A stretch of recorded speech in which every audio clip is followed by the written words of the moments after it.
If you need to request a refund from Revolut for payment that has already been processed, follow these simple steps to ensure a smooth process. Step 1. Open the Revolut app. Launch the Revolut app on your mobile device. Make sure you are logged into your account to access your transaction history and support options. Step 2. Locate the transaction. Navigate to the Transactions tab to find the specific payment you want to dispute. You can scroll through your recent transactions or use the search function to locate it quickly. Step 3. Initiate a refund request. Once you have found the transaction, tap on it to view more details. Look for the option to request a refund or dispute transaction and select it to begin the process.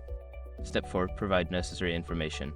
Fill out any required information regarding the refund request. This may include the reason for the refund, any relevant details about the transaction, and supporting documentation if needed. Step 5. Submit your request.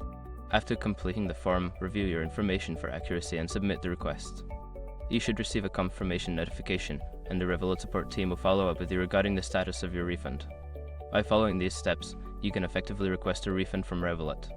If you have any further questions or need assistance, don't hesitate to reach out to their customer support.